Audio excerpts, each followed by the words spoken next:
What's up, everyone? It's Simon. I'm out here in Arkansas, and we're gonna have a quick conversation about the new iteration of my FX6.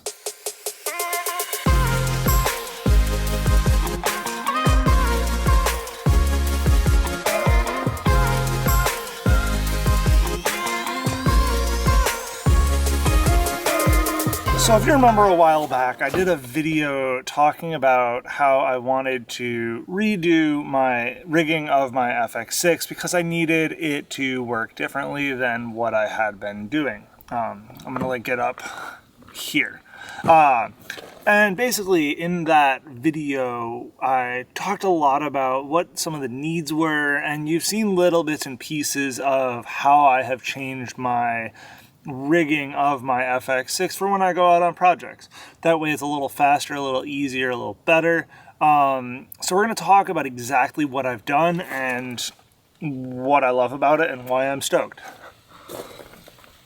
So, Sony FX6. This is my bread and butter camera. As you can see, it's partially rigged out with different things.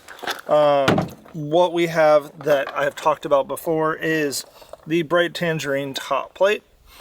We have that all the way around on this side, including their upper NATO rail arm. I did take the screw out of here so it doesn't stick up as far in my bag because I'm not really using this rod holder. And then on the back, I've got the Core SWX gold mount battery plate for the Sony FX6, which I had to get separate bolts that are a little longer. That way it can go through the bright tangerine top plate, and that way it all works together well. And then I've got the wooden camera 3-inch end mount rod that's 15 mil. That way I can put the viewfinder on it. And the reason why I love having the viewfinder on in this position is it makes it easy for me to adjust settings and things and then maintain a clean image on the actual monitoring that I'm planning on doing. Another one of those big changes that I briefly talked about on the channel is the Core SWX Nano X batteries. I've talked a bunch about them because they're USB-C. They have really long battery life, and they are tiny for what they are. And so that just snaps right on there. Tons of power, super easy. Still keeping this rig pretty small.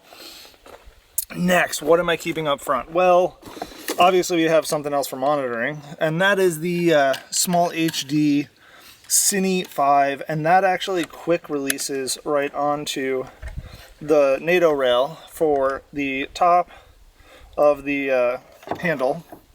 And then I keep this tucked, oh, there we go. There, so I can tuck this in like so, boom, and then I just have to grab my cables, power cable goes in, boom, and then I just plug my SDI cable in, making it really super easy. And so yeah, so there is monitoring. This is also set up so that way I could put a Sony wireless lav receiver on the digital hot shoe and not lose space, because I can just take this and move it out a little bit, and then I am not impeding that in any way, shape, or form, making it really easy for me to have good audio without any interferences. And then speaking of interferences, if you remember my video about my custom shotgun mic holder, yeah, it's here. I put it on backwards because I'm smart and I've been working too many weeks in a row. And so, hui, boom. There we go. And then a microphone goes on.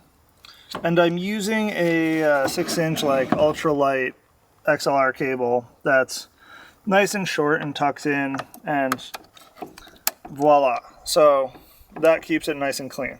And so this is my general build now. Sometimes I will have the side handle, sometimes I won't, but all in all, this is a fantastic setup. It's still really lightweight and tiny.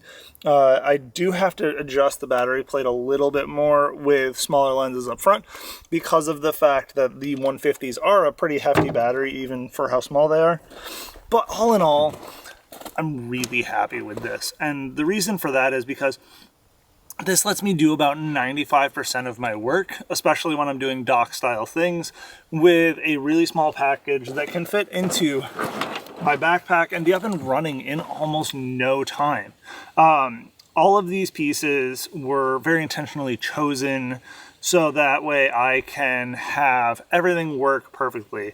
One thing I do need to note with the small HD is I have the, from the company Ultralight, I have their quarter 20 to ball head and their ball head adapter to a Condor Blue ball head to NATO quick release clamp. And that's another little funky one that Joe from Film Tools was able to help me out with figuring out what was going to work best for that, because this is actually a little like funky custom jobber.